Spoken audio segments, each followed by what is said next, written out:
పేదవాడు అయ్యుండి white ration card ఉంటే చాలు, వాళ్ళకి ఖచ్చితంగా ఆరోగ్యశ్రీ కార్డు పట్టుకుని వెళ్తే చాలు ఆసుపత్రిలో ట్రీట్మెంటు. ఇది గత 2 దశాబ్దాలుగా జరిగిందని చెప్పచ్చు.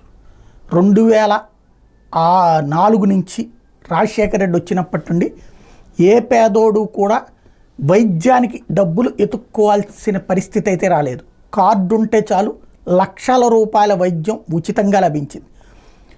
10,000 రూపాయల కోసం 10 మంది దగ్గర చేతులు చాచాల్సిన పరిస్థితి నుండి దాదాపుగా 2 లక్షలు 3 లక్షల రూపాయలు అయినా సరే, కొంతమందిది 10 లక్షలు అయినా సరే ఫ్రీ ట్రీట్మెంట్ జరిగింది. పైగా తిండి అన్నీ కూడా ఫ్రీ. ఇప్పుడు ఆ సిస్టమ్ని తీసేసి ఇన్సూరెన్స్ సిస్టమ్ పెట్టాలి అని చంద్రబాబు గారు అనుకున్నారు. ఇన్సూరెన్స్ దాంట్లో భోజనం అయ్యని మనం కొనుక్కోవాల్సి ఉంటుంది, మిగతాదంతా మనకే ఉంటుంది. అది ఒక ఎత్తు అయితే, ఇన్సూరెన్స్ ద్వారా ఉద్యోగాలు మాత్రం కొత్తగా బోలెడు వస్తాయి. ఇప్పుడు దాదాపుగా మనకు కనబడుతున్నటువంటిది కొన్ని వందల హాస్పిటళ్ళు కాదు, వేల హాస్పిటళ్ళు ఉన్నాయి.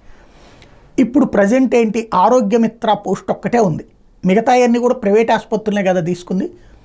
అదే ఇన్సూరెన్స్ కంపెనీలతో టైఅప్ కోసం 10 కంపెనీలతో ఏదైతే చేసిన ప్రయత్నం ఉందో అది సక్సెస్ అయ్యి ఇన్సూరెన్స్ పెడితే, ఇన్సూరెన్స్ కంపెనీలు ఏం చేయాలి, ప్రతిదానికి ఇప్పుడు ఫర్ ఎగ్జాంపుల్ ఈ పథకం కింద ఎలిజిబుల్ అయినటువంటి వ్యక్తి హాస్పిటల్లో జాయిన్ కాగానే ఇన్సూరెన్స్ తరపున ఒక మనిషి రావాలి వచ్చి, అంటే ఇక్కడ వీళ్ళు ఆన్లైన్లో కొట్టగానే ఇన్సూరెన్స్ తరపున ఒక మనిషి రావాలి, ఫోటోలు తీయాలా, అట్లాగే అక్కడ ఉన్నటువంటి జబ్బుకి సంబంధించినటువంటి ఇష్యూస్ ఇవన్నిటిని అప్లోడ్ చేయాలా. అక్కడ ఇన్సూరెన్స్ కంపెనీ దాన్ని ధృవీకరించుకుని, అంటే ఇప్పుడు ప్రభుత్వం ధృవీకరించాలి, ఆ తర్వాత ఇన్సూరెన్స్ కంపెనీ ఓకే చేయాలి. ఇది ప్రాసెస్ ఉంటుంది.